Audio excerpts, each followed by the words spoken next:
tend to not have complete faith in the chanting of the holy name and to maintain material attachments even after understanding so many instructions on this matter. It is also an offensive to be inattentive while chanting. Every devotee who claims to be Vaishnava must guard against these offenses in order to achieve the desired success of Krishna Prema. Once again, I thank everyone for joining the Bhakti Sangha conference call today. Let us move to our next session, which is Srimad Bhagavatam class. May I know who all have joined the call this morning? Hare Krishna. हरे कृष्ण पद्मा माता जी दंडवत प्रणाम शिला प्रभुपाद की जय गुरु महाराज की जय प्रीतिदासी from Charlotte. Hare Krishna. Hare Krishna, Preeti Mataji. Please accept my humble obeisances. All glories to Srila Prabhupada. Thank you very much for joining the call, Mataji. Hare Krishna, Hare Bol. Hare Krishna.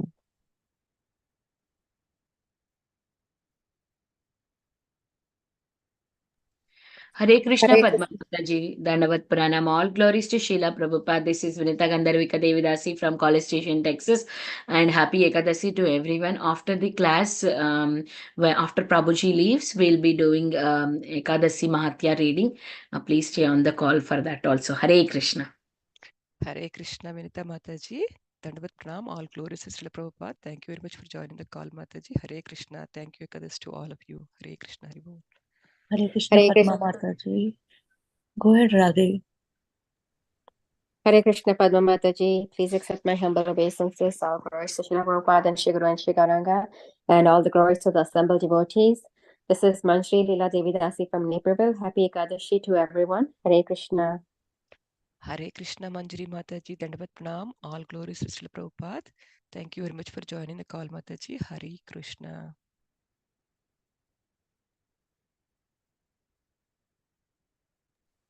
Hare Krishna, Padma Mataji. Dandavat Pranam to you and all Vaishnavas. Srila Prabhupada, Srila Gurudev ki Jai. Vrinda. Happy Ekadasi to all Bhakti Sangha teachers and all Vaishnavas. Hare Krishna, Vrinda Gopika Mataji. Dandavat Pranam. All glories to Srila Prabhupada. Thank you very much for joining the call, Mataji. Hare Krishna. Happy Ekadasi to you. Everybody, every devotee is Mataji. Hare Hare Bol. हरे कृष्ण माता जी. Please accept my humble obeisances. All glories to Srila Prabhupada and Shri Guru and Shri Gauranga and all the assembled devotees. This is Yashamati Priya Devidasi from Cincinnati. Hare Krishna, Yashmati Priya Mataji. Dandavat Pranam. All glories to Srila Prabhupada. Thank you very much for joining the call, Mataji. Hare Krishna. Hare Krishna.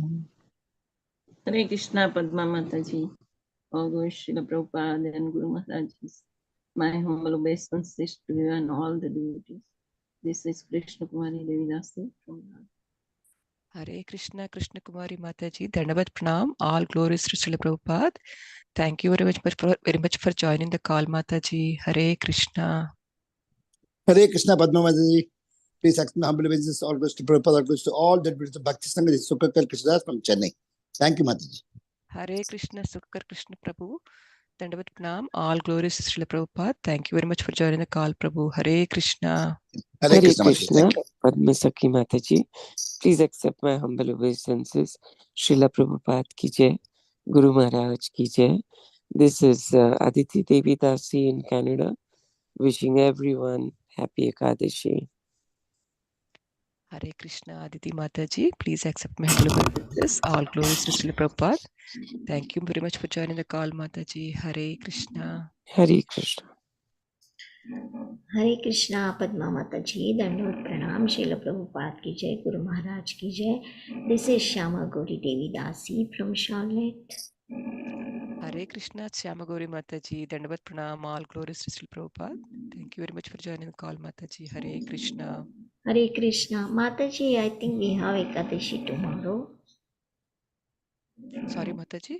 Ekadashi tomorrow. I think it is mentioned as today, Mataji. I don't know. No, Mataji, for CST it is today, Mataji. For Tomorrow, Dallas, India. Tomorrow, India. Philadelphia Yeah, India tomorrow. too. And In also Canada, it is EST. today. Canada tomorrow, Mataji. Yeah, tomorrow. No, today, 19 in Edmonton, it's today. For Mataji, it is depend upon the temple region. We as Yes, Houston and yes. Dallas are celebrating it today, Mataji. So it depends on your temple. Please check your calendars. Hare Krishna. yes. Sorry for the confusion. EST time is today, Radhe. No, Mataji, tomorrow. Yeah, we have tomorrow in Hindi. Yes, because Vajapaya. we follow New Vrindavan, so that's tomorrow. Atlanta Temple said that today. No problem, Radhi. I don't know. Yeah, Mataji, sometimes different temples also have different thing. We have to follow the temple. Just confirm with your temple calendar or temple devotees. Yeah. Sure. Yeah. Hare Krishna Mataji. Can we go to the next session of introduction, Mataji? Yes, Mataji. Yeah, Yeah. we are on Will you time. start the recording, I'll start the Mataji? recording. Yes.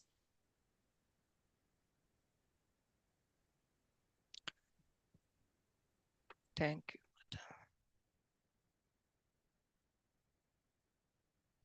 Welcome to Bhakti Sangha conference call. Today we are fortunate to have His Grace Gauranga Darshan Prabhuji for giving enlightening on the topic of Srimad Bhagavatam 7th canto 5th chapter 12th verse.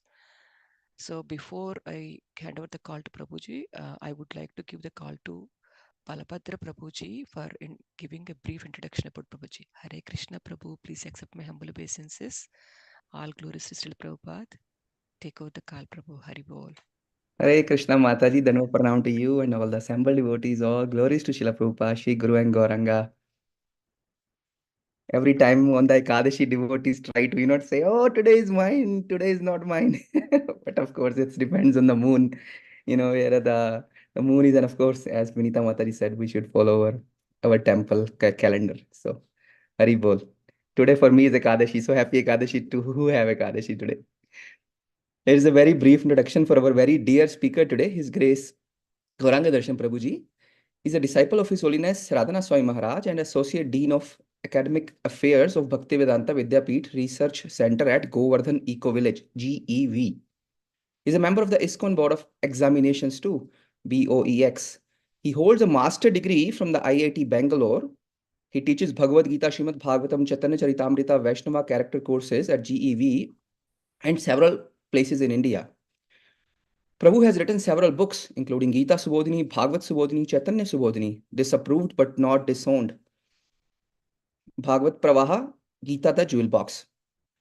He has special fondness for reciting and meditating on scriptural verses and has compiled shloka books, namely Gita Ratnamala, Bhagavad Ratnamala, Chaitanya Ratnamala, and Bhagavad Tattvamala. He also runs a free monthly e-magazine called Bhagavad Pradipika and regularly writes educational and devotional articles that also appear in the book of God, Back to Godhead magazine, International, and multiple Indian language editions. Prabhu so far has delivered over 4,500, I think Prabhu has surpassed way more than thousands of hours of spiritual discourses. He has guided several students in their Shastric study. He also oversees the deity worship at Govardhan Eco Village. And Prabhu does so many other services which we don't have on this introduction. So we are very glad to have Prabhu on the call. Over to you, Mataji. Hare Krishna. Dandavat Pranam. Hare Krishna Prabhu. Thank you, Prabhu. I think we have the Gauranga Darshan Prabhuji on the call. Hare Krishna Prabhu. Please accept my humble obeisances. All glories to Srila Prabhupada and Guru Maharaj. Thank you so much, Prabhu, for giving your valuable time and association this morning for enlightening the topic of Srimad Bhagavatam, 7th canto, 5th chapter, 12th verse, Prabhu. Hare Krishna, Hari Bol. Please take over the call, Prabhu. Hari Bol. Hare Krishna. Can I see the shloka and can someone read the translation of it, translation and purport? Sure, Prabhu.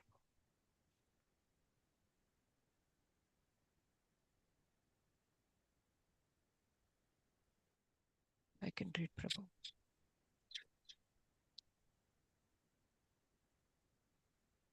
Preeti Vilasni Mataji unmuted. Preeti Mataji, do you want to read? Sure. Yeah. Go ahead, Mataji. Oh, the shloka is done? Translation? Prabhu only said translation and the purport. Shloka, I think Prabhu will recite for us. Okay. When the Supreme Personality of Godhead is pleased with a living entity because of his devotional, one becomes a Pandita and one does not make distinctions between enemies, friends, and himself. Intelligently, he then thinks every one of us is an eternal servant of God, and therefore we are not different from one another. Purport also? Purport by His Divine Mataji. A.C. Bhaktivedanta Swami Srila Prabhupada ki jai.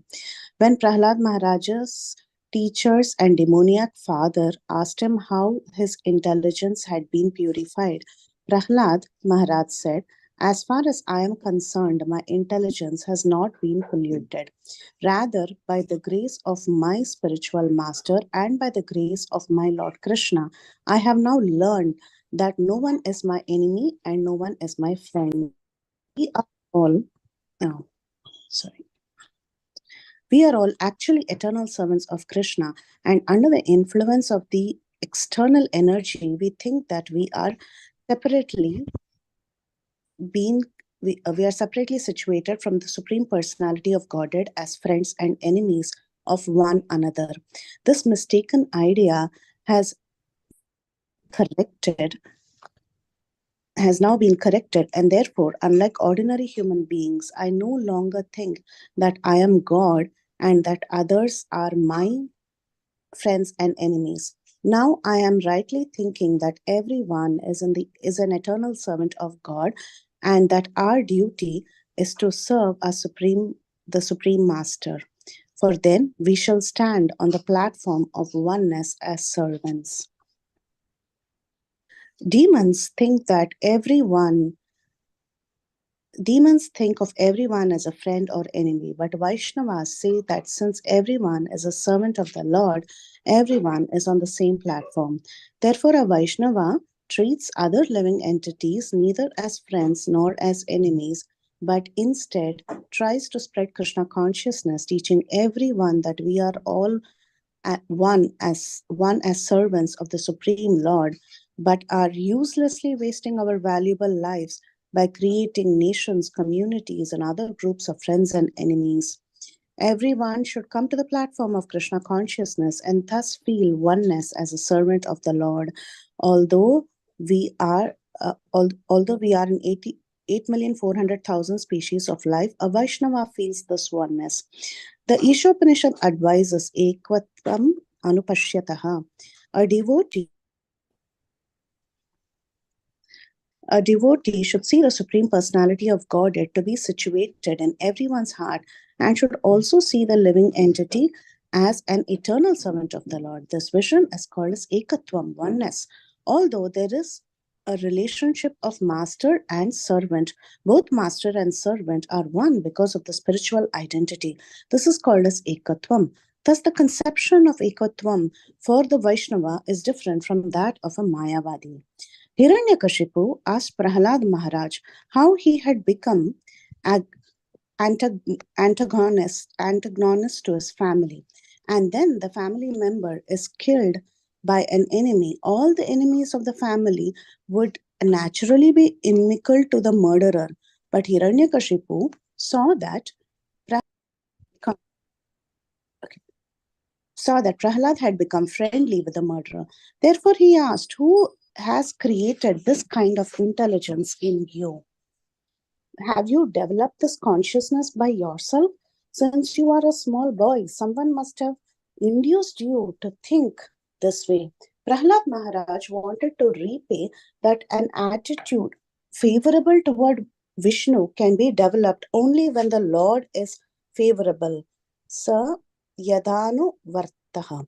As stated in Bhagavad Gita, Krishna is the friend of everyone. Suhridam sarvabhutanam natva mam shantim richate. The Lord is never an enemy to any of the millions of living entities, but is always a friend to everyone. This is true understanding. If one thinks that the Lord is an enemy, his intelligence is Pashubhuti, the intelligence of an animal. He falsely thinks, I am different from my enemy, and my enemy is different from me. The enemy has done this, and therefore my duty is to kill him. This misconception is described in this verse as Bhedu, Bheda Gata Shanti. The actual fact is that everyone is a servant of the Lord, as confirmed by Sri Chaitanya Charitamrita by Sri Chaitanya Mahaprabhu, Jivera Swaripa Hoy Krishnera Nityadas. As servants of the Lord, we are one, and there can be no questions of enmity or friendship. One actually understands that every one of us is a servant of the Lord. Where is the question of enemy or friend? Everyone should be friendly for the service of the Lord. Everyone should praise another's service to the Lord and not be proud of his own service. This is the way of Vaishnav thinking, Vaikunta thinking. There may be many rivalries and apparent competition between servants and performing service, but in the Vaikunta planets, the service of another servant is appreciated, not condemned. This is Vaikunta competition. There is no question of enmity between servants. Everyone should be allowed to render their service to the Lord to the best of their ability, and everyone should appreciate the service of others. Such are the activities of Vaikunta. Since everyone is a servant, everyone is on the platform, and to serve the Lord according to his ability. As confirmed in Bhagavad Gita 15:15, Sarvasya Chaham Sadi Sannivishta Matha Smritir Jnanam Apohanam Cha. The Lord is situated in everyone's heart, giving directions according to the attitude of a servant. However, the Lord gives different dictation to the non-devotees and the devotees. The non-devotees challenge the authority of the Supreme Lord, and therefore the Lord dictates in such a way that the non-devotees forget the Lord's service life after life, and they are punished by the laws of nature. But when a devotee very sincerely wants to render service to the Lord dictates in a different way. As the Lord says in the Bhagavad Gita 10.10, Tesham satata yuktanam bhajatam priti purvakam dadami buddhi yogam tam enamamupayantite. Those who are constantly devoted and worship me with love, I give the understanding by which they come to me. Everyone is actually a servant, not an enemy or friend, and everyone is working under the different directions from the Lord who directs each living entity according to his mentality. Hare Krishna.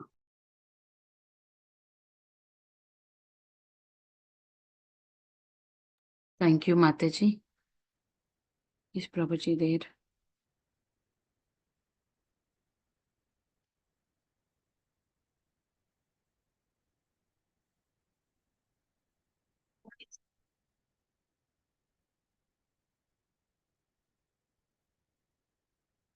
Hare Krishna. Am I audible? Yes, Prabhuji. Yes, Prabhuji. What do you do? Sorry for the delay. Om Namo Bhagavate Vasudevaya. Om Namo Bhagavate Vasudevaya. Om Namo Bhagavate Vasudevaya.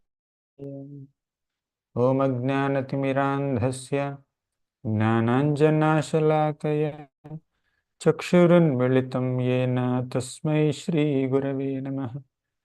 Namo Vishnupadaya Krishna Prishthaya Bhutale Srimate Bhaktivedanta Swamin Iti Namine. Namaste Saraswati Deve Gauravani Pracharini Nirvishesha Sunyavadi Paschatya Deshatarini. Jai Shri Krishna Chaitanya Prabhu Nityananda Shri Advaita Gadadhara Shri Vasadi Gaura Bhakta Vrinda. Hare Krishna Krishna Krishna Hare Hare Hare Rama Rama Rama Hare Hare. Hare Krishna. I offer my respectful obeisances to all the devotees who assembled for today's session on this group. Today I was asked to speak on the 7th canto of Srimad Bhagavatam, 5th chapter, 12th shloka. So, can someone open the shloka? Yes, Actually, yes. shloka is one of my favorites. More than shloka, I would say purport. Since I think 14-15 years, when I first read this shloka, this purport, I really fell in love with Prabhupada's purport, because in this purport, Prabhupada talks about Vaikuntha thinking and Vaishnava thinking. what is the perspective of a devotee towards other devotees and other living entities in general. Sayadanu vrataha pumsam pashu buddhirvibidhyati anya esha tathanyoham iti bhedagata sati. When Prahlad was in the womb of his mother, you can close this. When Prahlad was still within the womb of his mother Kayadu, he got the rarest opportunity to receive some spiritual inspiration from Narada Muni. And Narada Muni was a very exalted Vaishnav, and Prahlad was about to take birth in a demoniac dynasty, and he was an embryo still within the womb of his mother. Still, because of the great potency of Narada Muni, and by Krishna's grace, even Prahlad also was eager to accept that grace. So because of this special combination of Guru and disciple, spiritual inspiration was transmitted without any obstacle. So no external material circumstance can act as an obstacle in transmitting spiritual inspiration from a bona fide source to a bona fide and enthusiastic receiver. Now, if my Wi-Fi signal is very poor, what I speak may not reach you. You may be in different parts of the world, and I'm sitting in a village, Govardhan Eco village. If my internet is poor, sometimes I may have to switch off my video and speak only audio so that there is some seamless transmission, right? So when the transmitter is potent, and when the receiver is also potent, receptive, then the signal transmission happens very effectively. Same is the case with spiritual knowledge transmission, spiritual inspiration transmission. Here, when Guru is potent and Guru is very enthusiastic to inculcate spiritual culture in disciples, and when the disciples are enthusiastic and eager to grab all the nectar coming from Guru, naturally, spiritual inspiration just flows without any hindrance. And that's what is happening in the case of Narada and Prahlad. So Prahlad came out of mother's womb, and Prahlad very happily performed his devotional service even as a small child. And to cut the long story short, he was eventually sent to school, and his teachers taught so many materialistic subjects like dharma, artha, kama, no moksha business. And Shanda and Amarka were also speaking about politics, how to differentiate between friends and enemies, how to act in such a way that we get some material prosperity and material enjoyment, even at the cost of exploiting others. So these were the topics taught by Shanda and Amarka. The syllabus was filled with materialism and atheism. There is no Krishna in the syllabus in that school. And Prahlad, being a pure Vaishnava, who already received so much spiritual inspiration from his spiritual master Narada Muni, he found all these teachings very tasteless. He did not find any pleasure.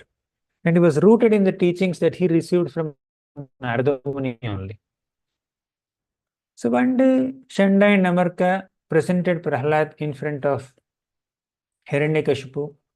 And Hiranyakashipu wanted to test the understanding. He was hardly 5 years old at the time. Hiranyakashipu asked, not a very great philosophical question, but a very simple question. And he expected a very simple and sweet reply and not a very profound philosophical reply. What was the question? He said, my dear son, you speak whatever you like. Whatever you think is good, you speak. Then Prahlad Maharaj said, Tat sadhu manye suravarya dehinam sada samudvigna dhiyam asat grihat hitvatma patam grihamandhakupam vanam gato yadharimashrayeta. He said that what I think good is he said that it is better that it's better that someone gives up this soul degrading materialistic life and goes to Vrindavan and takes shelter of Lord Hari. That I feel is the best thing. Okay. So when Prahlad said it, Hiranyakashipu laughed. And again, to cut the long conversation short, he questioned the gurus. What are you teaching? When did you include this in your syllabus? Harimashrayeta, we have to take shelter of Lord Hari in Hiranyakashipu's kingdom. What kind of things are you teaching the children? He questioned Shanda and Amarka. And Shanda and Amarka took Prahlad back to school and said, oh, Prahlad, we never taught you all these things. Why are you speaking all these things in front of your father just to defame us, your teachers? So here teachers are fearful of the child's father. Okay. Generally, parents become a little fearful whenever there is a parents meeting in the school and the teachers call the parents and then tell, hey, your son is not doing well. But your father is strict with the teachers. Okay. Why are you not teaching our son properly? So Shanda and Amarka had a very confidential meeting with little Prahlad. My dear Prahlad, we never taught you all these things. Why are you speaking about Hari Bhakti in front of Hiranyakashipu? Where did you get this different intelligence? All the other children in the school, their intelligence is proper, like demons. For them, demoniac intelligence is proper, devotee intelligence is improper. Okay, that is their perspective. So all the other kids are not speaking like this. Why are you speaking about Hari Bhakti? Where did you get this different intelligence? Then Prahlad said, actually, I have the same question. Okay, because Prahlad is a devotee, he speaks from his perspective. I have the same question. You are saying that I have a Bheda Drishti, I have a different intelligence, intelligence which is not conventional and different from what it is supposed to be, but I have the same question. You have a different intelligence. There is no friend and enemy. You are telling that we have to differentiate between people as friends, as enemies. All the demons are our friends, and all the devotees of Lord Hari, Lord Krishna, are our enemies. That's your perception, that's your knowledge. But I feel that your intelligence is corrupted, not my intelligence. My intelligence is proper because I don't discriminate between people as friends and enemies. I see everyone as a servant of the Lord. I see everyone as a child of God. I see everyone as a part and parcel of the Supreme Lord, Hari. As Krishna said in Bhagavad Gita, Mamaivamsho jivaloke jiva bhutah sanatanaha. All the jivas are my amshas. Thus Prahlad said, I am an amsha of Krishna.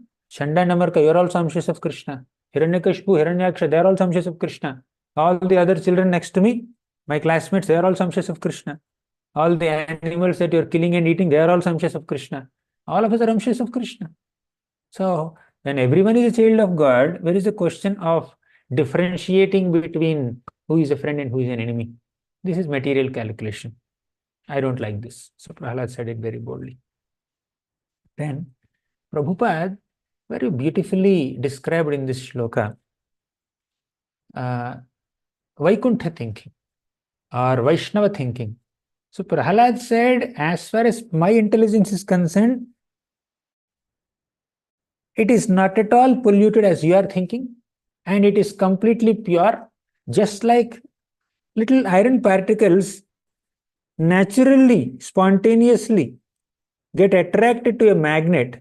Similarly, my heart is naturally attracted to Krishna, spontaneously attracted to Krishna. And it is a natural state of any iron particle to get attracted to magnet. Similarly, in the purest state of consciousness, it is so natural and so spontaneous for any living being to get attracted to Krishna. Krishna means all attractive. And when I am naturally getting attracted to Krishna, what's your problem? You are thinking that I am different, but I am not different. You are different. Okay. So this is mistaken idea to think people as my friends and as my enemies. Nobody is my enemy. Okay. So in this way, Prahlad very profoundly gave his reply. And Prabhupada elaborated on this. Okay. He quotes Isha Upanishad and says, Ekatvam anupashyatah. Devotee sees the Lord to be situated in everybody's heart. Vidya Vinaya Sampanne Brahmane Gavihastini Shunichaiva Swapakecha Panditaha Samadarshinaha. So, a devotee is one who sees spiritual equality amongst all living beings behind their different material identities. Materially, there are a lot of differences, right? Differences in terms of age, body, species, gender, nationality, color, whatever, qualifications, one's position, status, hierarchy in the social circles.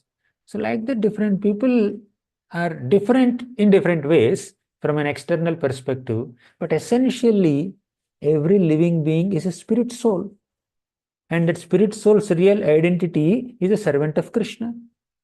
Thus, there is a spiritual equality behind all these material differences.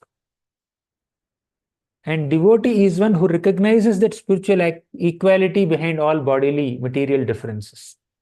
That's why Panditaha Samadarshinaha. A devotee not only sees all living beings on an equal spiritual plane, a devotee also sees all the situations in this world on an equal plane. Initially, devotee tolerates happiness and distress. Matra sparshastu kaunteya sitoshna sukha dukkhadah agama payuno nityah tam stitikshasva bharata. Sukha and dukkha, happiness and distress, both are temporary. They come and they go. They are anitya. Therefore, titikshasva bharata. Please tolerate. So, initial stages of bhakti, a devotee perceives a moment as happy moment or another moment as a distressful moment, but learns to tolerate it. But when someone advances in bhakti, there is no question of tolerating happiness and distress. Whether it is happiness or distress, both are temporary, both are equal. Okay. And he goes to the next level. What is the next level? The next shloka, 2.15. Yam hinavyatha yantyete purusham purusharshabha sama dukkha sukham dhiram somrutatvaya kalpate. Sama dukkha sukham dhiram. Tolerating happiness and distress is at one level. But seeing that happiness and distress on an equal plane is on a higher level. Isn't it? Now, when you are tolerating, you are able to differentiate between what is happiness and what is distress. Okay, you are getting affected by it, but you are learning to tolerate. You are enduring it. You are getting affected, but you are tolerating. But when you come to the level of equanimity, samatva, then you don't even you are not even affected by happiness and distress. Although intellectually you may still perceive a difference between happiness and distress, but there is no question of you being affected by it, you being overwhelmed by it. You're totally equipoised. Okay, so it's of no relevance. It's a happy moment, not relevant for me. It's a distressful moment, not relevant for me. Why? Happy moment, distressful moment, both are material. Anything material is not relevant for me. Only spiritual things are relevant for me. When you're traveling on the road, then you see a red signal, you have to stop. You see green signal, you can move ahead. Compare that green signal with happiness. Compare that red signal with distress. Okay. So a mature person tolerates when there's a red signal, there's a traffic signal, 5 minutes, 10 minutes, 15 minutes, 20 minutes, just passing.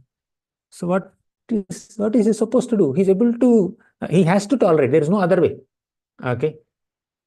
So instead of being impatient, instead of cursing people around, instead of condemning the situation, instead of getting frustrated, a mature person learns to tolerate the traffic delays with patience.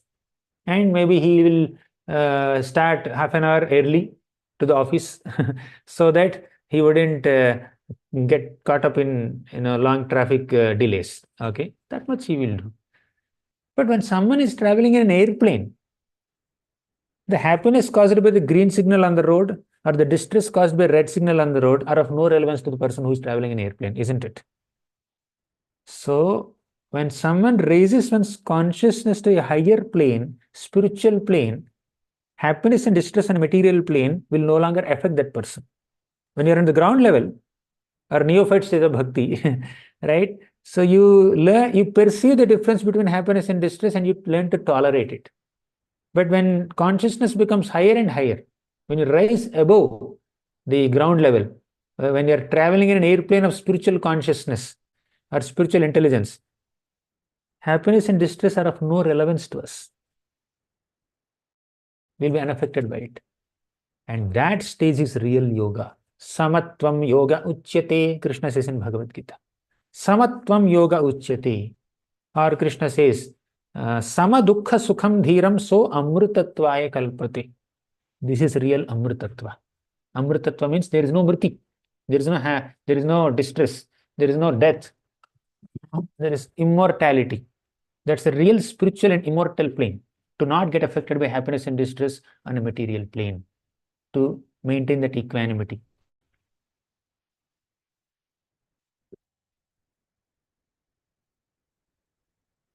So, devotee doesn't discriminate between friends and enemies.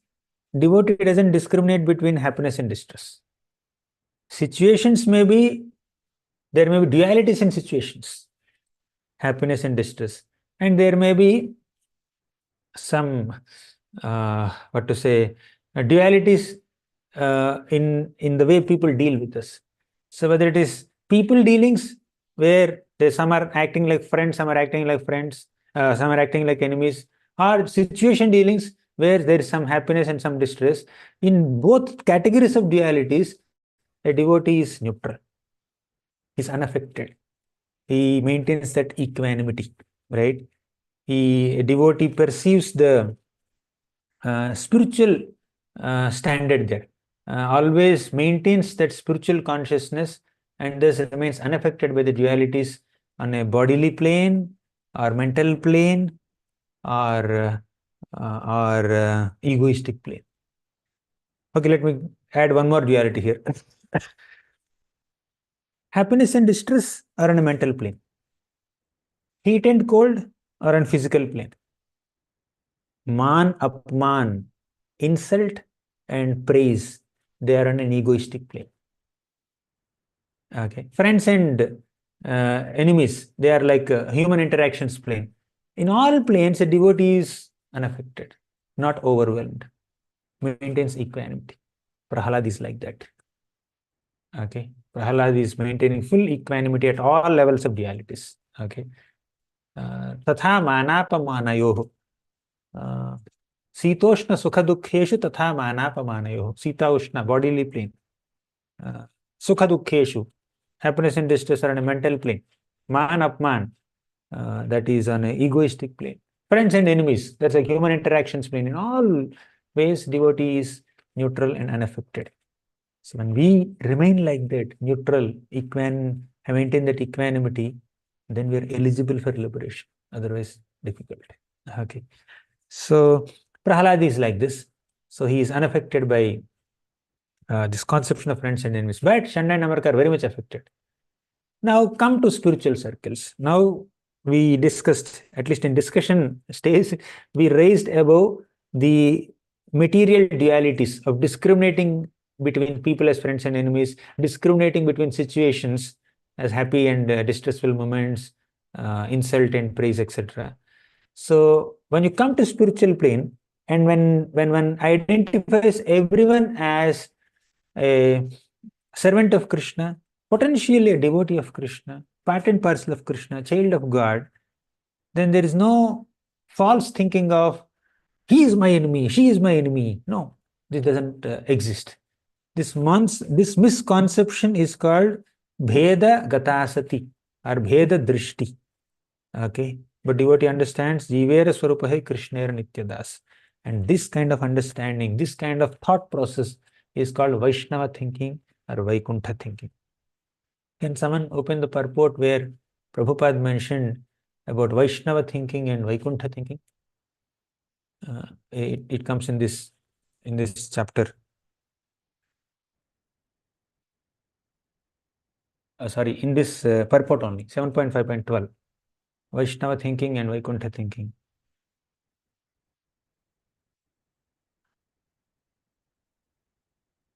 Anyone sharing the screen, or should I share the screen? Am I audible in the first place? Yes, Prabhu, you are Prabhu, audible, Prabhu. is it possible for you to share the screen, Prabhu? I closed the window. I'm trying to reopen it. Yes, sure. I'll open.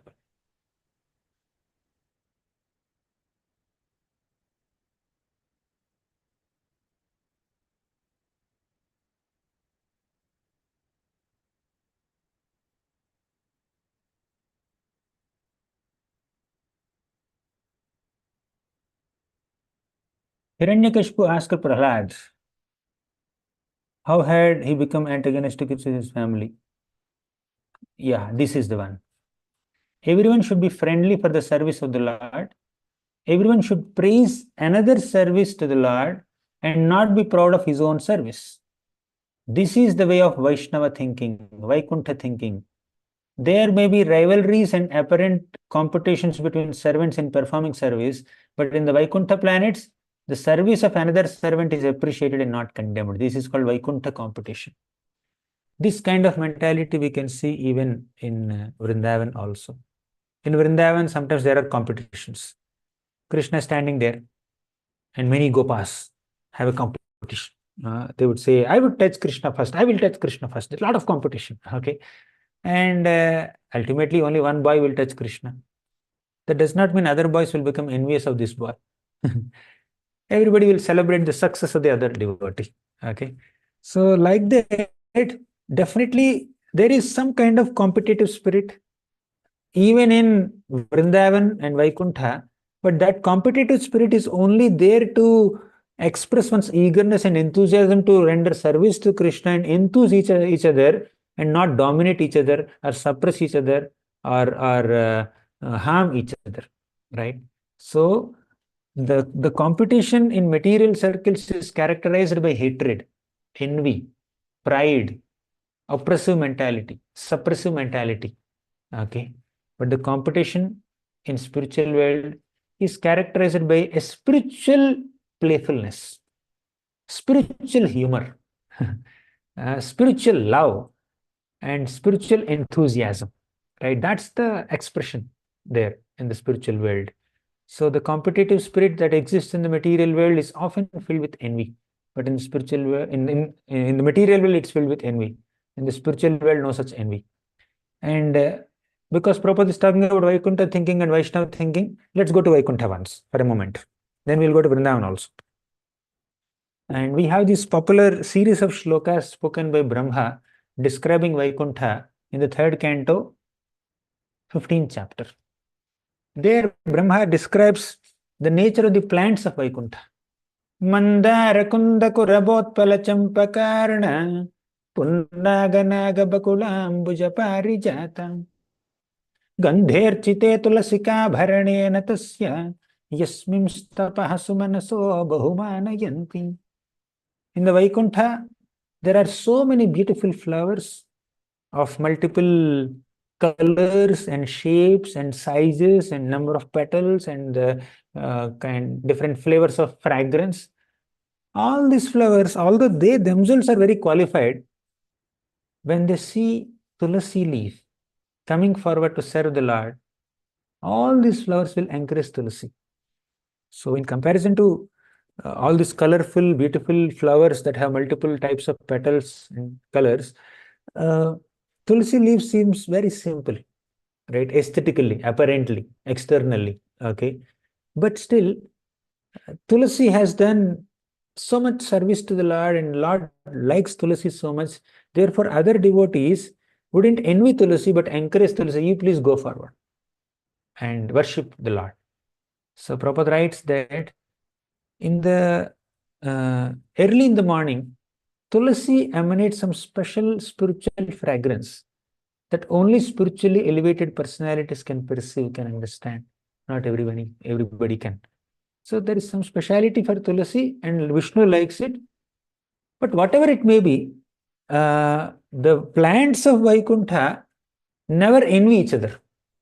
If tulasi has to move forward to serve the Lord, all encouragement is given to Tulsi. And all other flowers will just take a low profile, right? Gandherchite tulasika bharanena tasya yasmim stapaha sumanaso bahumanayanti. Same spirit exists even amongst the birds of Vaikuntha.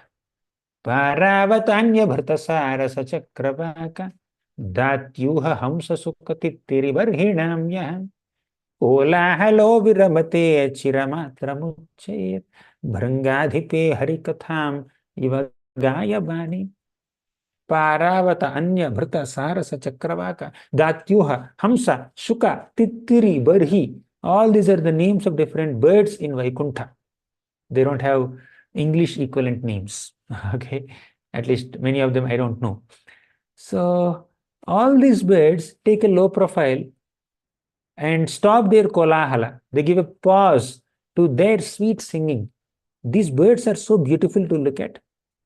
They have sweet singing voices and they have different colorful feathers and they're very sweet to look at, and their voices are also very sweet to hear.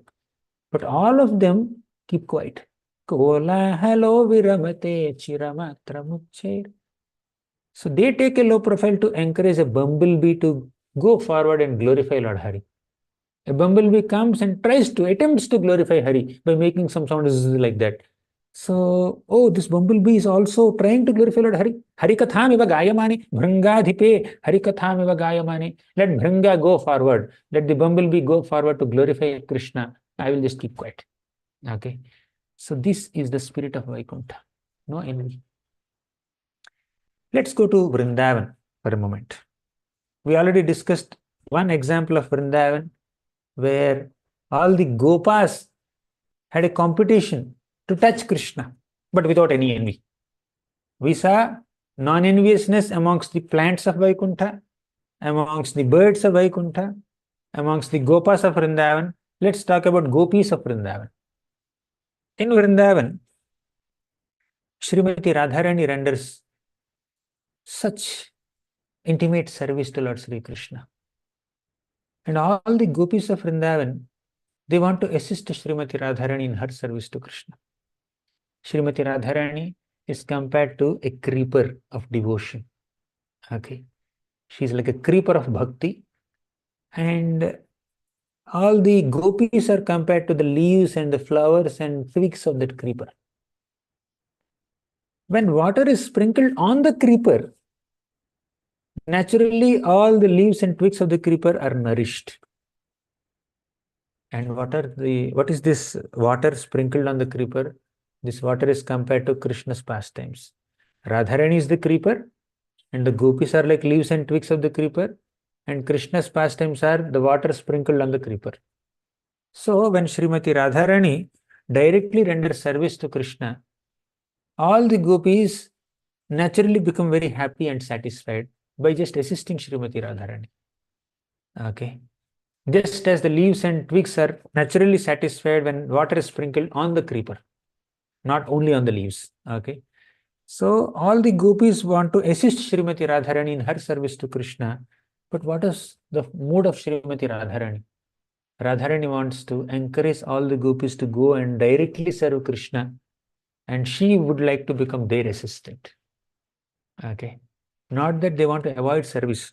Sometimes when we want to avoid service, we encourage others. You please go and serve. I'll just be in the background. Okay.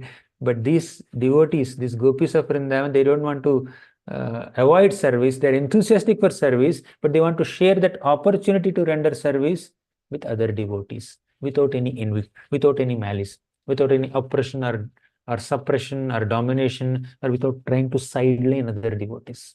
Right? Even if a devotee in Vrindavan or Vaikuntha seemingly becomes very enthusiastic and extra eager to serve Krishna directly by kind of sidelining other devotee, that is also an expression of their playful love. And Krishna relishes that in a different style. It's never an exhibition of envy or unhealthy competitive spirit out of malice. There's no envy there. So it's a very playful way of relishing. Okay, it's a loving quarrel may be there sometimes. Loving competition may be there, but there is absolutely no unhealthy or envious competition. Okay, so there is no question of enmity between servants only. Prabhupada writes, everyone should be allowed to render service to the Lord to the best of one's ability, and everyone should appreciate the service of others. Such are the activities of Vaikuntha, right? So, if we want to enter Vaikuntha, if we want to enter Goloka, we must cultivate this spirit of non-enviousness. Don't envy anybody. Even if they harm you, don't envy them. For all practical purposes, you may oppose them, but don't envy them. You may disagree with them, but don't disrespect them. Prahalad always disagreed with Hiranyakashipu, but he never spoke a single word disrespectfully. Did you ever find Prahalad disrespecting Hiranyakashipu? Yeah, he spoke harshly sometimes, but that's harsh reality of life. Okay. Vanam gato dharmashriyate. He sounds very emphatic, but basically stressing on the philosophical point.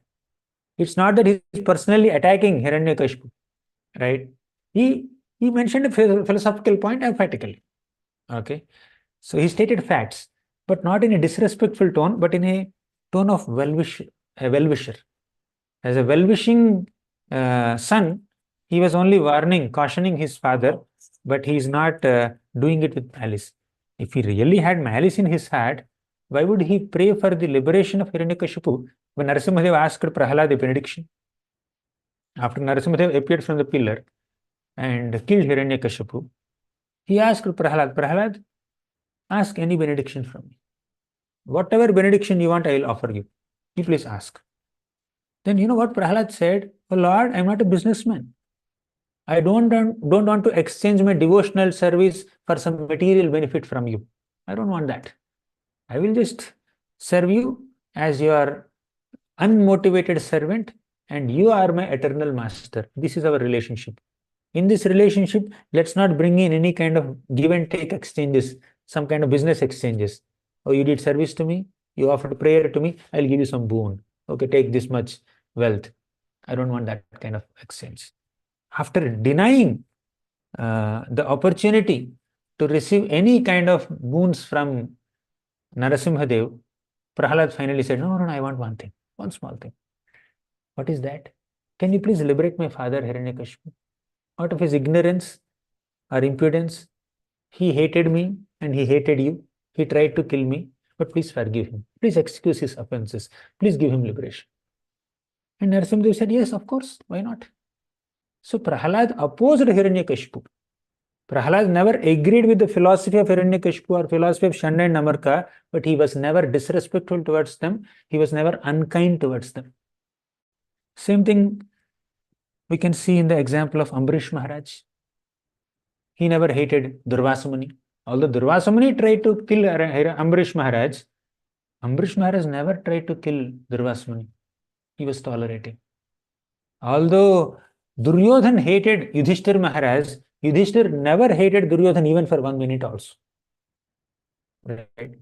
So, although devotees may experience some kind of inconvenience or troubles or even intense mistreatment from other people, devotees may sometimes even defend themselves or do the needful to protect themselves. Still, they don't hate the offenders. They don't hate the wrongdoers. They don't envy them. This non-envious attitude is the eligibility for us to go to Vaikuntha. With envy, we cannot enter Vaikuntha. Okay. Sometimes, unfortunately, even amongst devotee circles, we sometimes envy other devotees. Why this devotee is given this preference? Why this devotee gets all these opportunities to serve? Why not me? I'm more experienced. I'm more talented. Itna to मैं भी कर सकता हूँ. I can also do this. Why I'm not the chosen person? So these thoughts, consciously or unconsciously, they just enter our minds. If they are just stray thoughts, they are just coming and going, fine. No need to worry so much. But if an envious thought is staying in the mind for a long time, and that thought doesn't remain as a thought, it is becoming an action. It is becoming a word. So thoughts, when they are not restricted, they become words. And they become actions also. So when we don't restrict the thoughts, negative thoughts there itself, when you don't bury them there only, when you don't eliminate them at the thought level only, they'll become words, they'll become actions, they'll become offenses. They will ruin our advancement in bhakti. So never entertain a negative thought towards a devotee or towards any living being within your mind. That's an important element of our sadhana. When we are practicing sadhana bhakti, let us never host this worst guest of envy in our hearts, right? So we should never host them. We can become hosts of good guests like love, compassion, gratitude, satisfaction. Actually, we should not treat them like guests. We should make them our family members. Oh, you please come to my heart and stay within my heart forever. Let my heart be filled with gratitude, love, compassion, sympathy, empathy, satisfaction. You can host those feelings.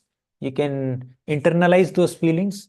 You can make them your own dearest companions, eternal companions, friends, family members. But let's throw away this lust, envy, pride, greed, anger from our hearts. You are not even guests. You should not even enter my home. So these are the only guests to whom we can give a cold reception. Generally, Athithi Devo Bhava, we say, right? So no guest should be denied. Any guest who comes must be treated well. But 6 guests, don't treat them well. There is no offense, there is nothing wrong. If you mistreat these 6 guests, if you ask them, get out of my home. Who are the guests? Kama, Krodha, Lobha, Moha, Mada, Matsarya. Okay. So these 6 guests, you can conveniently say, get lost. Don't stay here. Okay. Get out of my home.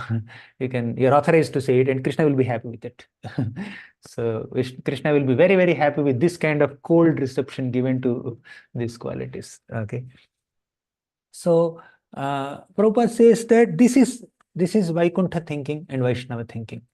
So everyone should be allowed to render service to the Lord to the best of one's ability. See, we may be bestowed with some extra skills or talents and experience. Therefore, we may render little better service compared to someone who is younger than us, someone who is less experienced than us. That does not mean we oppress them or suppress them. That does not mean we offend them or demean them or discourage them or look down upon them. Or sometimes we may find other devotees who are doing better service than us. And we may be little neophytes and we are not contributing so well. That does not mean we become so discouraged and start envying them, start feeling the sense of superiority, inferiority complex, or perceiving superiority complex in them. When there is inferiority complex in me, I may conveniently perceive superiority complex in others. He may not have, right? I may think, no, he is so proud.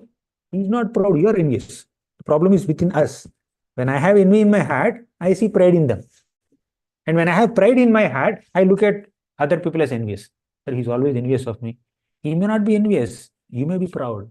Do the first check there. Of course, sometimes they may be envious also. Sometimes they may be proud also. But before labeling other people as proud or envious, we need to check whether we are perceiving envy in them because of our own pride or perceiving pride in them because of our own envy. Even the opposite also is possible. When I am envious, I may see other person as envious. When I am proud, I may see other person as proud. All combinations are possible. Okay. But point is that we should not host these kind of negative feelings towards any Vaishnav or any living entity for that matter. So everyone should be allowed to serve Krishna to the best of one's ability. And we should try to give all support to them, whatever help that we can render to them within our capacity, so that they can serve Krishna more effectively. We should do it, whatever is practically possible for us, right? So that much we should do, but we should never discourage or demean or hate anyone. Okay.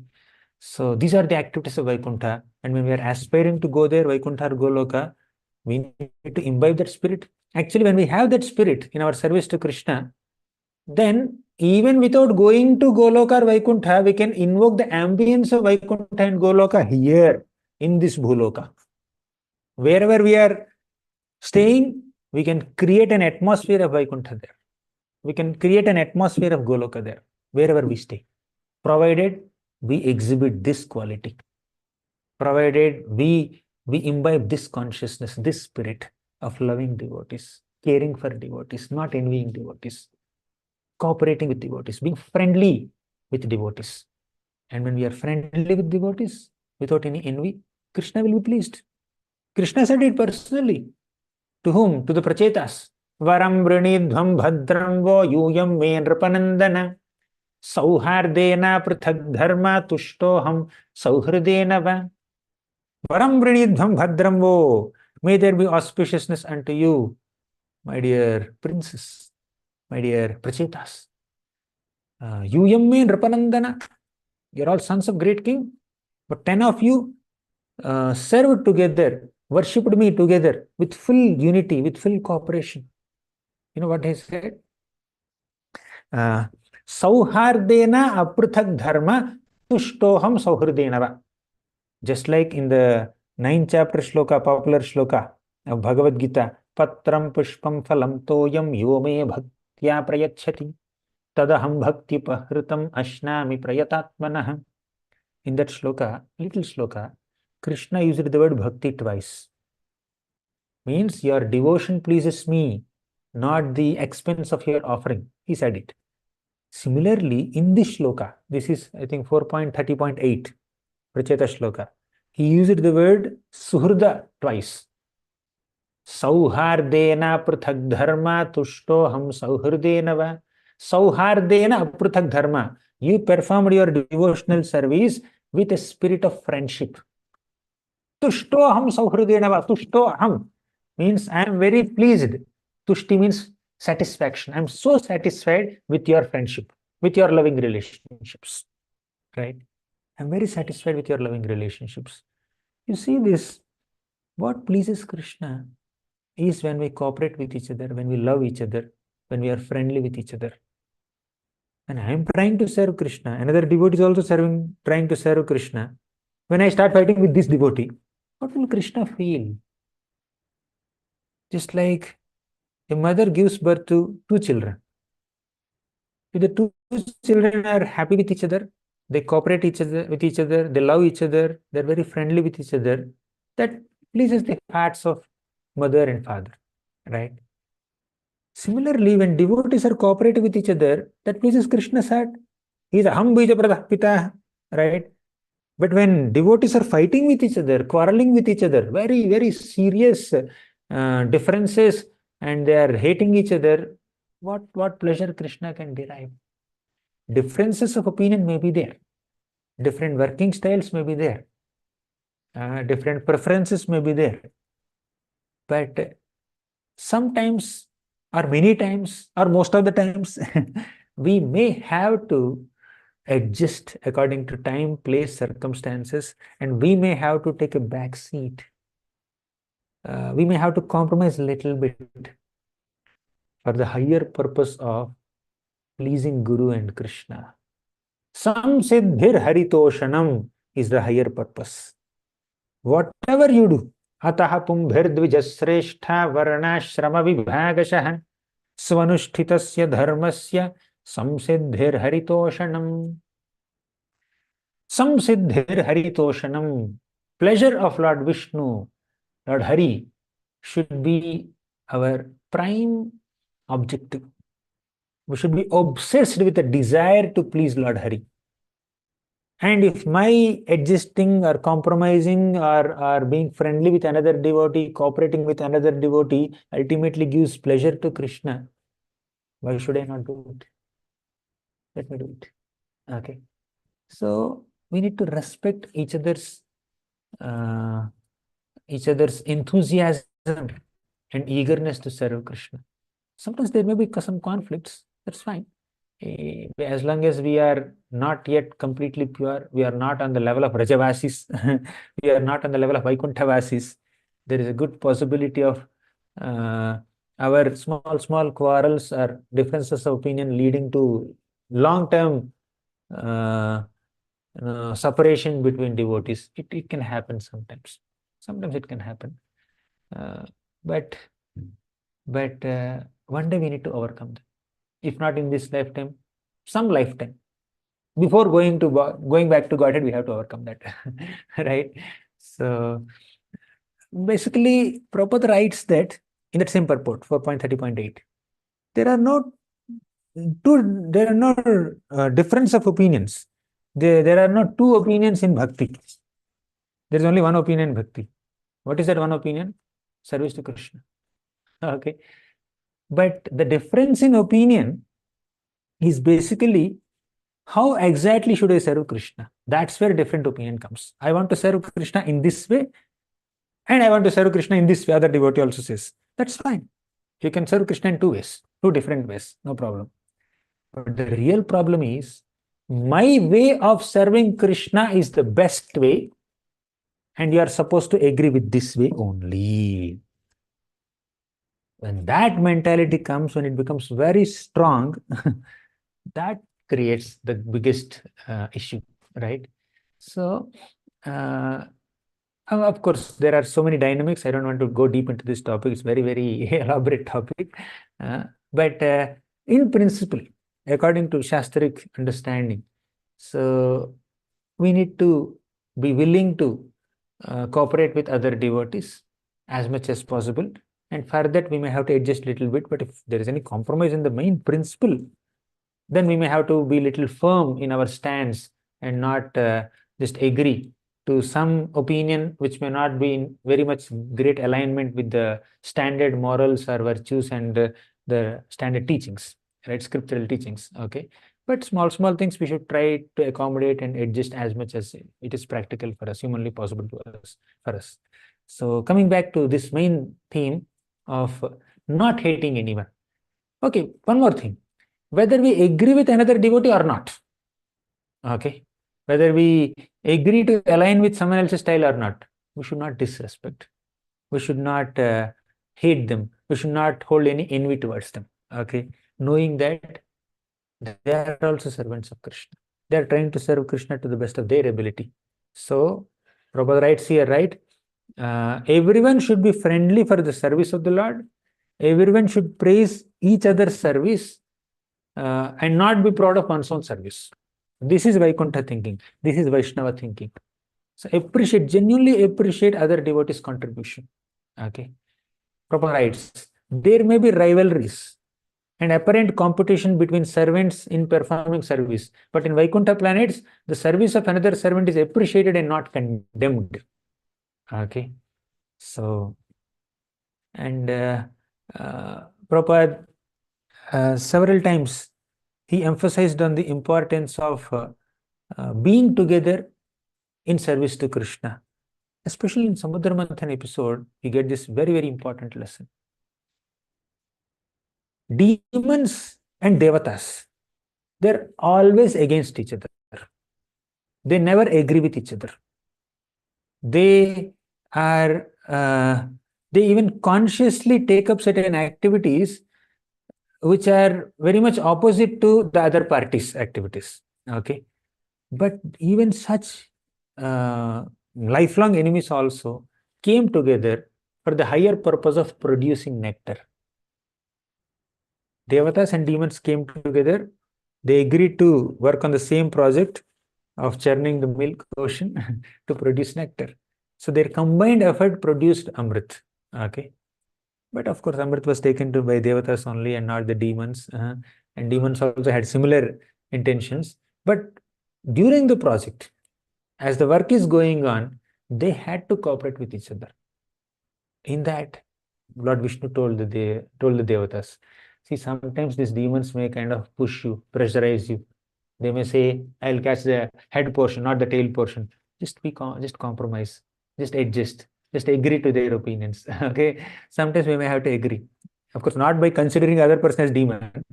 Oh, they're demons, so I'm agreeing. So I'm Devata. That's not the mood in which we have to do. But just take the suggestion of Vishnu in the spirit of like, let me adjust, no problem. Let me take a low profile, no problem. Unless it creates a very major difference, when I agree to their proposal, that agreement is creating a havoc there, then I should not agree. but there's not much compromise being done there in the service of Krishna. Why should I just cling to my own ego? Why should I be so attached to my ego and my opinion that yes, this has to happen like this only because I said it? It's not necessary, right? So one can just compromise on these small things so that the overall relationship becomes very soothing and enlivening, and ultimately Krishna becomes pleased by it. Sauhardena aprathak dharma tushtoham sauhurdena. Krishna says, I will be very pleased. I am very pleased by your friendships, by your relationships. So now, fine. We discussed that there could be differences of opinions and we may have to adjust and adjust according to time plus circumstances. But let me conclude this session with one very important tip or practice that actually binds our hearts together, that actually facilitates good Vaishnava relationships and spiritual friendships. And that is Krishna Katha. Coming together and discussing about Krishna. That brings our hearts together. Parasparanukathanam pavanam bhagavadyashaha mithoratihi mitha tushtir nivrittir mitha atmanaha. Paraspara anukathanam. Devotees are those who come together and they mutually discuss about Lord Hari. Pavanam bhagavadyashaha, because they are discussing Bhagavadyasha, Krishna's glories, that will cause purification. Pavanam means purification. Okay. And that will increase our attraction towards Krishna. That will increase our detachment towards material things. So this is the most effective way of cultivating loving friendships. Krishna said in Bhagavad Gita that Macchitta madgata prana bodhayantaha parasparam kathayantascha mam nityam tushyanti charamanti cha. Macchitta madgata prana. Devotees are those who dedicated their minds and hearts to me. Bodhayantaha parasparam. They teach each other, they enlighten each other. Now, hearing from a senior devotee or guru is easy, right? Either Krishna Katha or a service instruction. Hearing from them is easy. There's not much problem there. When a senior tells us, hey, do this service. Yes, Prabhu, I will definitely do it. Okay. But when an equal comes, why should I do it? He tells somebody else. So that's sometimes it is seen, right? So a Krishna Katha, for example, a senior devotee is giving a lesson. It's easy to accept, right? Guru is speaking, giving some teachings. It's easy to accept. But when the similar teaching comes from equals, it's very little difficult to accept, right? Whether it is service cooperation or learning something from horizontal sources, from equals, it becomes a bit difficult. But from guru and some seniors, it becomes easy. But have you observed this shloka? Bodhayantaha parasparam. Bodhayantaha parasparam. What does it mean? Bodhayanta means to teach, to enlighten. Parasparam means each other. Do you enlighten guru? Do we enlighten seniors? Do we teach seniors? Do we teach guru? No. There is only one way there. Guru teaches and we learn. But what is this parasparam indicating? It is indicating equals. That parasparam refers to association amongst equals, right? When they're juniors, you teach them. When they're seniors, you learn from them.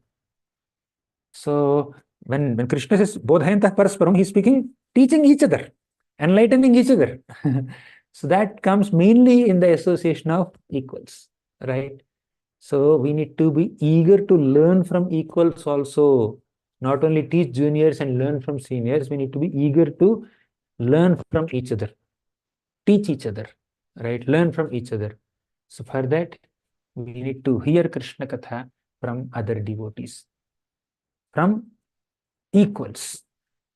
Equal means actually no two people are completely equal, but equal in the sense that they're more or less similar to us, either in age or experience or number of years spent in Krishna consciousness or whatever, some parameter that brings you and another devotee more or less equal, like friends, right? Not so much gap that they are seniors and you're juniors, okay, or not so much gap that they are juniors and you're senior.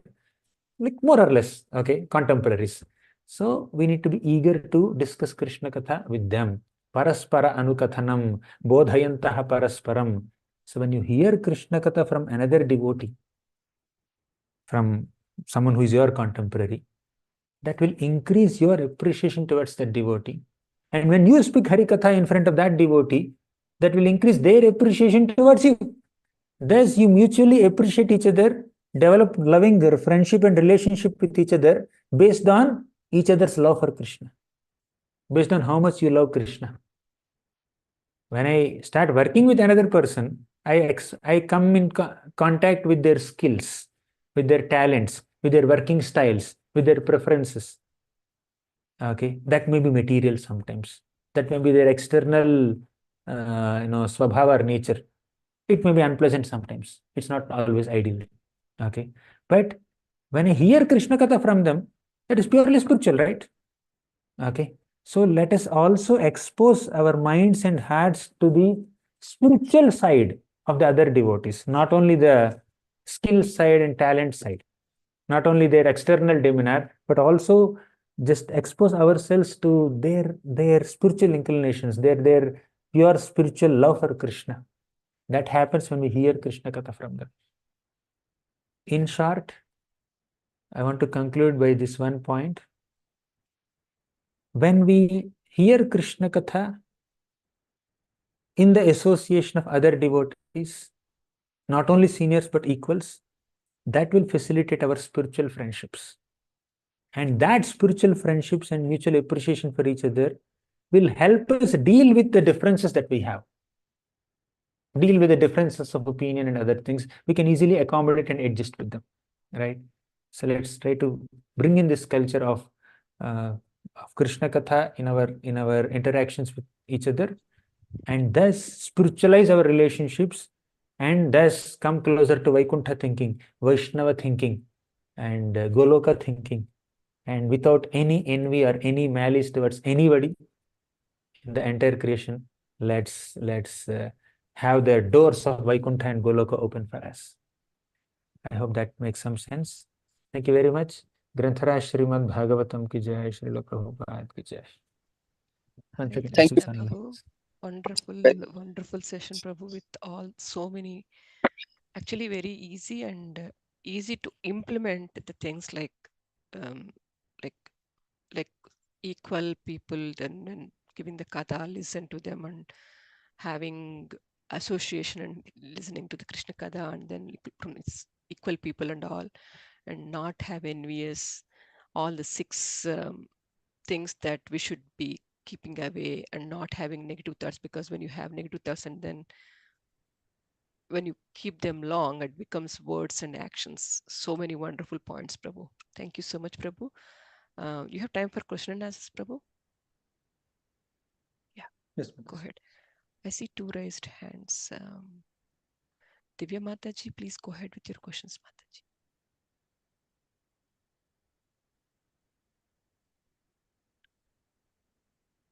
Are you able to unmute, Mataji?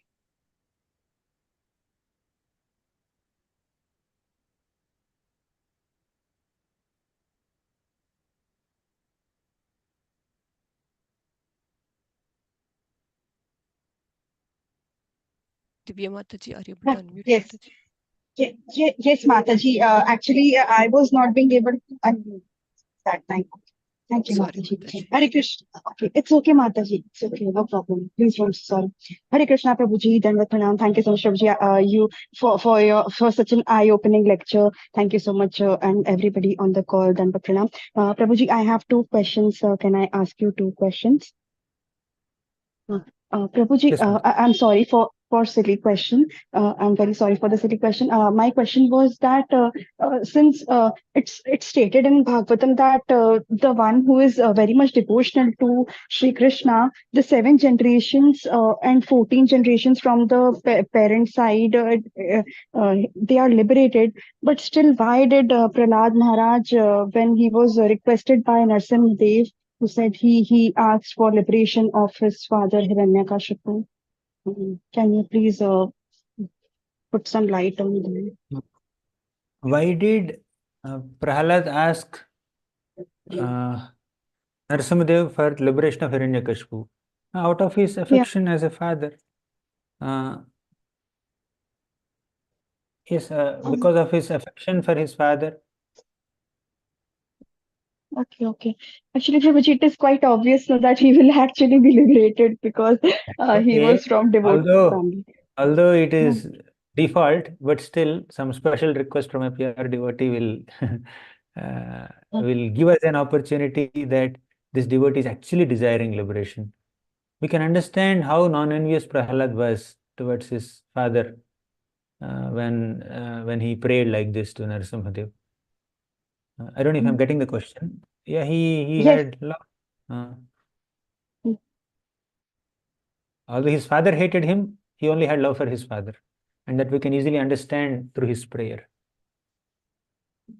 Yes. Thank you so much, Prabhuji. Prabhuji, and my one more question was that we were talking about equanimity. So, Prabhuji, right now, I try to tolerate. We think of I think of tolerating, but when the provoking situation comes, and we in our mind we have this like we kind of stumble. Like I stumble. So, how to reach the plane of equanimity? Even after trying, I'm not being able to have that feeling. I'm having mind conflicts. So how to attain that, Prabhuji? Can you give some tips on that? Yeah, coming to the level of equanimity is not an overnight job, definitely. And it's not also a product of just following some tips and techniques. Basically, it comes as a result of one's prolonged sadhana, sincere sadhana, sincere Shastric study, sincere service to Guru, Krishna and Vaishnavas. So we will rise above the inevitable material dualities and come to a spiritual platform where we get overwhelmed by the dualities anymore. So that journey, just rising above this traffic of material world and coming to a level of equanimity that comes over a period of time by sincere practice. So let's continue to follow the regimen given by the acharyas. Let's continue to chant with sincerity. Let's continue to pray with sincerity. Let's continue to serve with sincerity. And also, let's try to study the characters of Prahalad Maharaj, Parikshit Maharaj, Dhruva Maharaj, Pruthu Maharaj, Ambarish Maharaj, and many other wonderful devotees whose stories are very nicely described in Srimad Bhagavatam. So that will eventually bring us to the level of equanimity. It doesn't happen overnight, and there are no tips and techniques as such. The whole process of bhakti will bring us to that level. Thank you so much, Prabhuji. Yes, Prabhuji, very wonderful answer. Thank you so much for your wonderful class, Prabhuji. Your Haritoshanam points were very heart touching. Thank you so much, Prabhuji. Hare Krishna. Thank you, Mataji. Balabhadra Prabhu, are you there? Hare Krishna, Balabhadra Kripa Prabhu. Okay, Mataji, if he's not Okay. there, I can do So next, Madhavi Lata Namburi Mataji, please go ahead. Hare Krishna, Prabhuji, Pranam. Hare Krishna, Mataji. Thank you so much, Prabhuji, for this nectarious class. So today's class, it's like when I heard this, right, I thought like I remember that Dadami formula, Prabhu, like you have given that how the association intensity should be, like the way you explained was very nice. It touches me a lot, Prabhu. Thank you so much, because whenever we face the situations, right, it sometimes feel like, are we doing any aparad kind of, right? Even we are calm. But after listening this class, I understood that it's not about the how the way we are interacting. It's about how the way of taking the things internally. That's where you said that pride becomes ego, like that, right? That is very wonderful, Prabhu. Thank you so much, Prabhuji. Hare Krishna. Thank you. Next question. Yeah, Subram.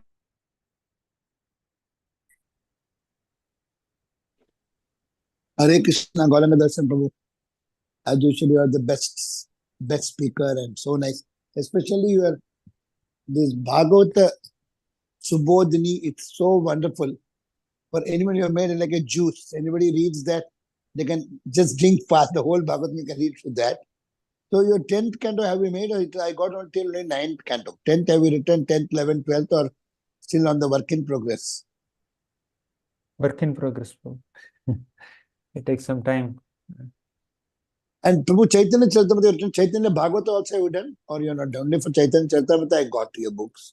Chaitanya Bhagavata also you written? The Subodhini? Okay. No. It is almost as the same. There is no need to. It's like both are covering the same topic of Chaitanya. Like that, you're not done, or you want to do it, your plans? As of now, I have not planned. I don't know what's there in the future. Prabhu, one question, Prabhu. The Dhruvas, in the 12th chapter of the 4th canto, Dhruva, actually, he has been sent to Dhruva Loka. Now, Dhruva Loka is, Vishnu is there, the written Vishnu is residing there. But as per your Subodhini written, Dhruva Loka is above the sun planet, but below the Maharloka planet.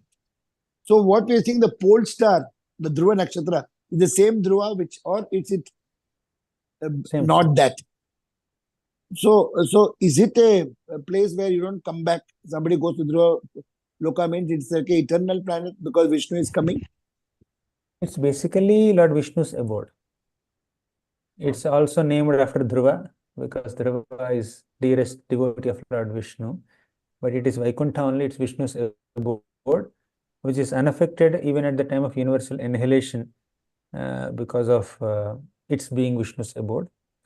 And as far as Dhruvaloka being the highest planet is concerned, its highest planet in terms of its spiritual glory and not necessarily in terms of its height above all the lower planets.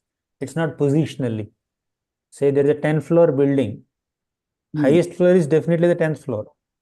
But the most important activities can happen in the 5th floor. And remain our top 4 floors or 5 floors may be empty also. Not much is happening there. No point going there like that. So it's not about altitude. Okay. So it is a spiritual planet in the material. Actually, it's coming in the material world only, but it is in between, but still it's a spiritual planet, like that. It's a spiritual planet. Yes.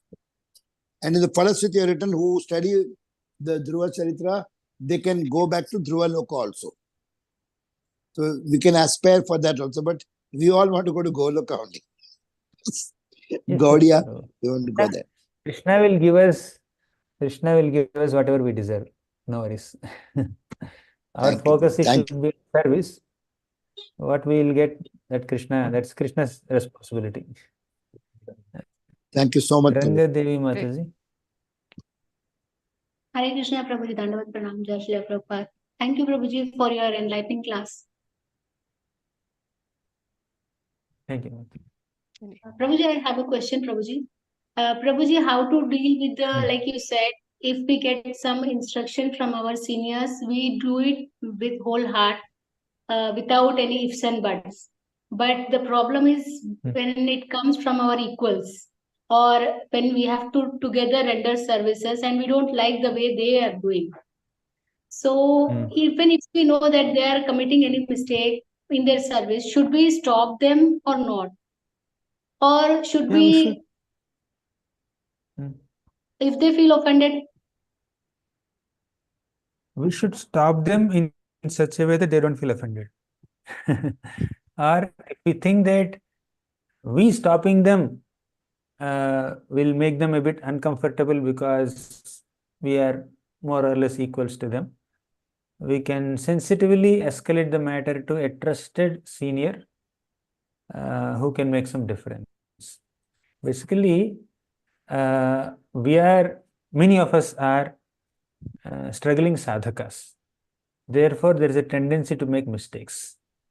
And when I make a mistake, I should be humble enough to rectify it. And I should be humble enough to receive that help and support from others to rectify it. And I should be humble enough to accept the feedback that I receive. Okay. For my own purification, for my own benefit, right? So that mentality everyone should try to cultivate. Okay, acknowledge that yes, I have tendency to make mistakes, and it's my responsibility to improve with the help of devotees around me. They could be juniors also. Why only equals or seniors? They could be juniors also. They can also correct me, then I should improve. Okay, that everyone should have. But sometimes we may not have that. We may not be inclined to receive a correction from an equal. We need a senior only. So when another devotee is doing some mistake, and if we go and try to correct them, they may not accept it. Therefore, we may escalate the matter to someone who is superior. But first, we need to also ensure that whether I am suggesting this devotee to do this out of my fault-finding tendency or my own well-wishing nature. Am I sincerely desiring the benefit or welfare of this devotee, or I am just trying to present that I know better than you, you just keep quiet. Or you are doing this mistake, I am being enthusiastic to point out that mistake. So our mood matters. Many times people don't receive corrections from another person when the way the correction is given is unpleasant, or it's done with some pride or some kind of superiority complex or some mentality to discourage other people. So I should ensure that I have the pure intent in correcting the other person. Secondly, I am the right person to do it. If I have the right intention, that's not sufficient. I should be the right person also. I should be in the right position also. If I have intimate relationship with them, he's my close friend, then I can go and tell him, Prabhu, please don't do like this. If that intimacy is not there, that close relation is not there, better someone else do it. You can tell another devotee who has better relationship with this person. If required, we may escalate the matter to someone who is a little superior, not in the form of a complaint, but in the form of giving a support, right? And one more thing is, if there are small mistakes, we can ignore them. Small mistakes that are supposed to be overlooked, we should not overlook into them. So you can just ignore, excuse. It's okay. Small things keep happening. But if it's a major mistake, of course, we have to take some action. Small things we can just tolerate. Let people realize their own mistakes, and let's allow them to grow on their own. Just like a mother, when she sees the child taking baby steps, making some attempt to walk for the first time, mother may offer support. She may hold the two hands of the baby with her own hands and keep the 2 feet of the baby on her own feet and walk backwards to teach the child walk forward. That's what every mother does. And after some time, mother will not do that. She will only offer hands, not legs. After some time, mother will only offer one hand, not both hands. After some time, mother will not give hand. She'll only put like this, and child has to come and hold the finger of the mother. Mother Ishwar also does that, right? So child has to come and hold the finger. Now, mother holding the hand of the child is different from child holding the hand of mother. Okay, and after some time, mother will withdraw that also. She will just sit there on the chair. You come to me. Mother has all the love and affection to lift the child, but if mother does it, child will never learn to walk. Right? One day the child has to outgrow the lap of mother. Similarly, when we are dealing with other devotees, trying to correct them, let's not do it in a very micromanaging way. Allow them some autonomy to grow on their own. Allow them the opportunity to realize their mistakes on their own and rectify them on their own, unless they are very serious blunders. Small things we should not intervene. Does it make sense, Mataji? Yes, I went Prabhuji, little beyond thank you so scope of much. your question. No, Prabhuji, thank you so much, Prabhuji. Actually, one more question, Prabhuji, if your permission, if you have time.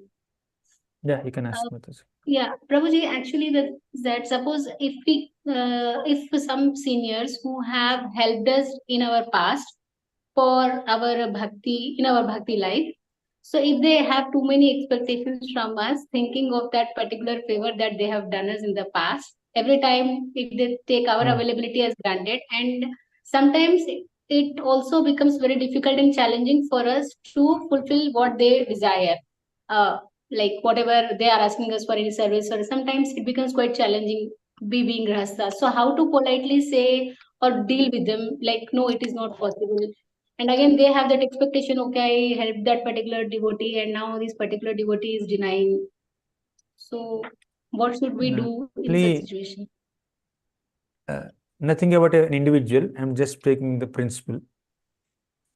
A devotee should be eager to help other devotees and try to contribute to the best of one's ability to the spiritual lives of other devotees, undoubtedly. But we should do it with selflessness. We shouldn't be doing it with an expectation.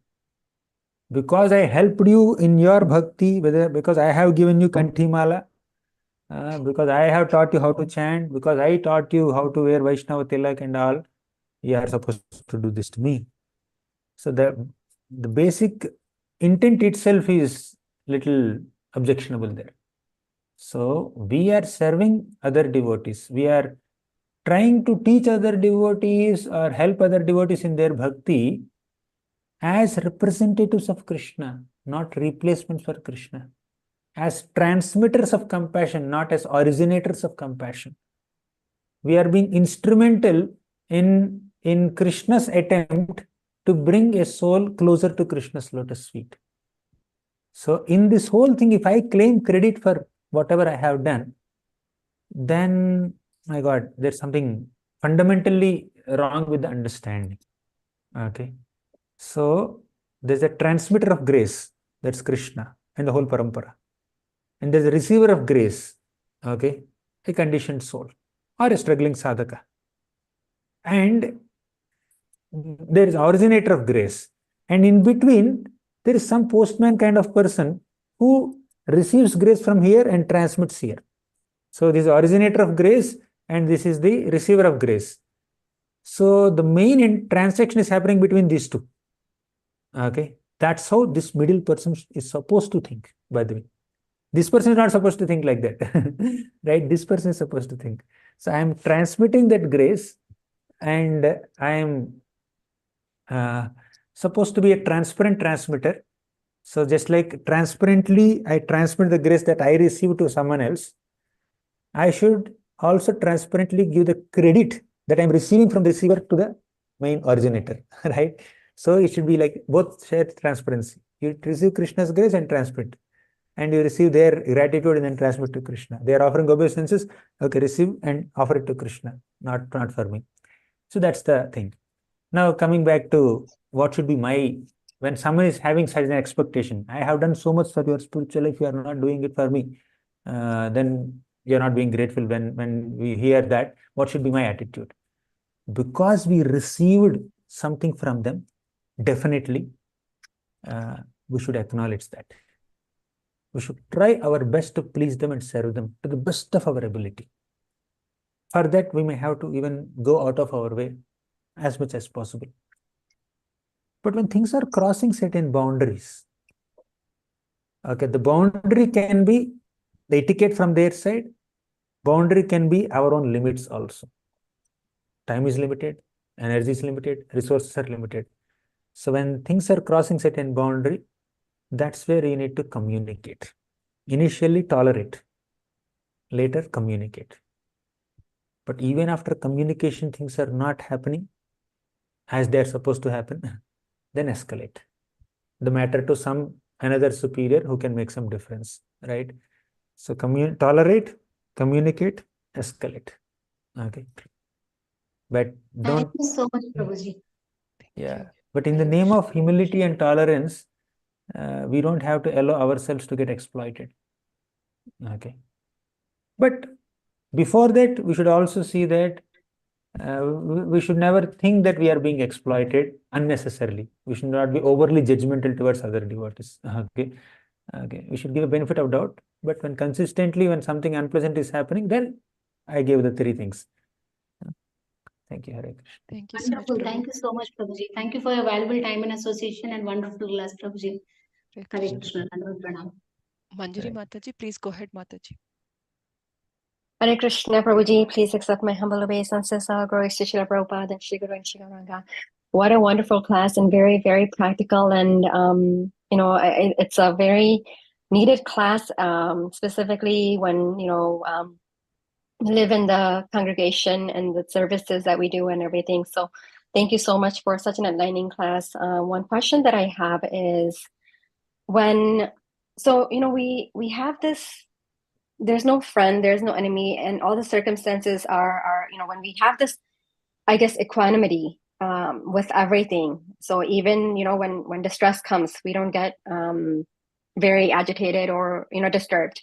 And same thing with happiness, we don't get any kind of very highly elated or something. So in those senses, when we become equal to everything, we sometimes lose that enthusiasm to serve the Lord, because we understand that this is part of life. These distresses are going to come and go because of that knowledge that we have from Bhagavad Gita, right? We understand that these things are supposed to happen. I'm supposed to get insulted and it's going to go away. Like these kinds of things are there. So in that way, we lose that enthusiasm to devote and I guess develop that love for Krishna, because we get so complacent in that, understanding that this is supposed to happen. So how do we keep that enthusiasm to an eagerness to love Krishna and move towards loving Krishna versus just being, this is supposed to happen? Yes, that's a very thoughtful question, actually very practical question also. The answer is that oftentimes or sometimes we may equate our decision-making power with our destiny. Destiny is not equal to decision. Destiny is a result of my decision. While I'm experiencing the consequences of my previous decisions, then I'm facing my destiny. But in that situation also, I have free will, right? However constrained a living entity may be because of one's past activities, as a result of one's past misdeeds or good deeds, whatever, while experiencing all those consequences, all those reactions, one still has some free will. Okay, choice. He can choose to act according to dharma. Okay. So with this background, let me answer the question. Now, these topics of tolerance and equanimity are supposed to be applicable mainly when we are dealing with destiny, when we are dealing with fate. Happiness and distress are inevitable. Agama apayino anitya. As a result of my past deeds, I may have to encounter certain happiness or distress in this life. So I must undergo it with tolerance and with equanimity. Okay. So while doing so, I still have the decision-making power. I still have that free will, right? I should utilize that free will to be enthusiastic in performing my devotional service. Does it make sense, Mataji? Yeah. So are you saying that, because, initially, the four types of people come to devotion, right? Or to Krishna. One of them is when someone's distressed. So out of this distressed person, they go to Krishna and then understand that these are part of life. And, Krishna says this is dukhalem ashashvatam. So there's going to be distresses here and unfairness and all these dualities that we have. So then understanding that, we kind of like, we get so enthused to like perform devotional service, to feel that love for Krishna when we were distressed in this way, right? So we get like, okay, this is all not, I don't want to be here. I want to just love Krishna and serve Krishna. And you get so enthused to like perform devotional service.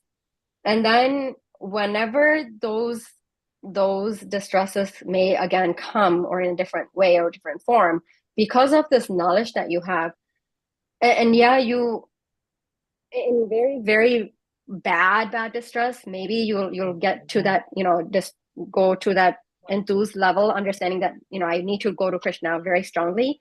But in those general distresses that come and go, you don't feel that enthused. to perform devotional service. Okay. It's natural. Got it. It's natural when the amount of distress is very intense. We may sometimes become a bit tired or exhausted, and then our enthu may go a little down because we are sadhakas. We are still in practice stage.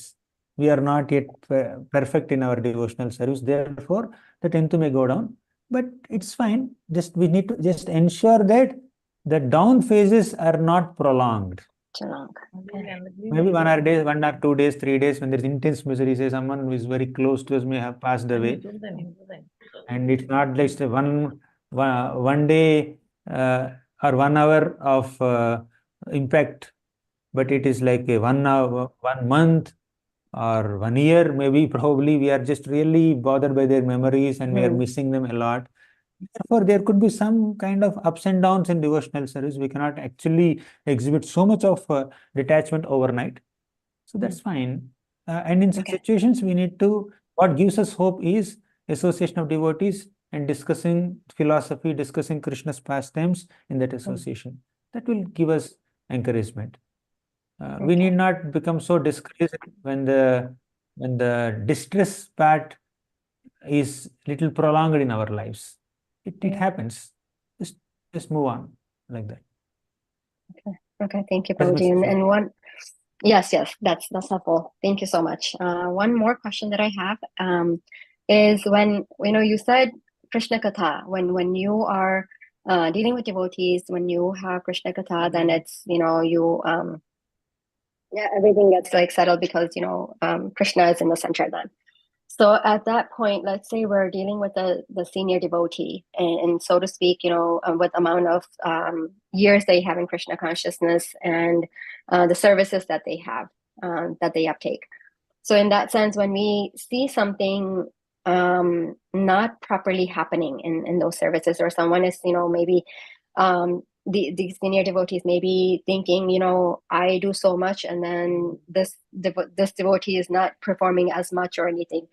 So because we are, more neophyte than them in the amount of years that we're in Krishna consciousness, we can't just say these kinds of things. So how do we, how do we not be part of these kinds of conversations, at the same time help them come out of this negativity towards other devotees, because they are senior to us, right? So without offending them, without trying to instruct them in this way, and we don't want to be part of it either. So, and we're friends with them. So how do we? Okay. Yeah, got it. So probably we may have to understand that it's little beyond our scope to correct or instruct, or probably even think of helping a senior in certain circumstances, right? Probably we may have to escalate the matter to another senior of their stature who can make some difference. But when we try to take it in our hands, some are approachable. With some people we have some intimate relationship, although there's some gap. They're more seniors to us. There may be some intimacy. You may try to do something, but many general cases, when the gap is too much, better a junior, just follows the etiquette and not try to instruct or even correct a superior, even with a kind of helping concern. One may try to avoid it as much as possible. You can always refer the case to someone who can make a difference if it is beyond our capacity, right? If the intimate relationship is there, you may try to do something, but generally difficult. Right? Okay. Thank you. So yeah, that's thank you so much. Thank you. Hare Krishna. Go ahead, Hare Krishna, Tadatnam Prabhuji. One doubt that I want to know that previous birth of Prahlada Maharaj. Prahlad Maharaj in his previous birth, he is not that mentionable or great personality from an external perspective. One day he was negotiating with a prostitute on Narasimha Chaturdasi day. Okay.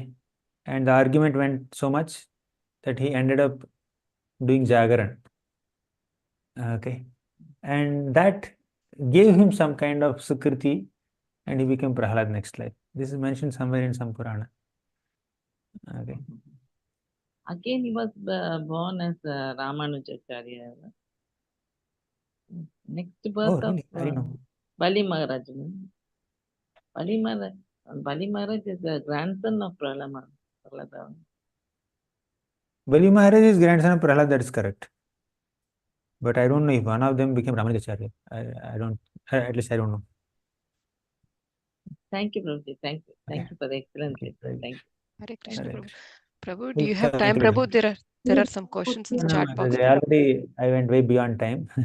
Okay, Prabhu. We'll That's do fine. it next time. Thank you, Prabhu. Thank you so much, Prabhu.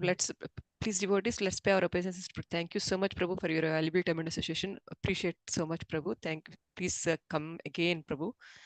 Vancha kalpatarubhyascha kripa sindhubhyev cha patitanam pavanebhyo vaishnavebhyo namo namaha. Namo Namaha. Koti Vaishnav Vrind ki jai, Sri Vaishnav ki jai, Jai. Srimad Bhagavatam ki jai, Sri Prabhupada ki jai, His Grace Gauranga Darshan Prabhu ji ki jai.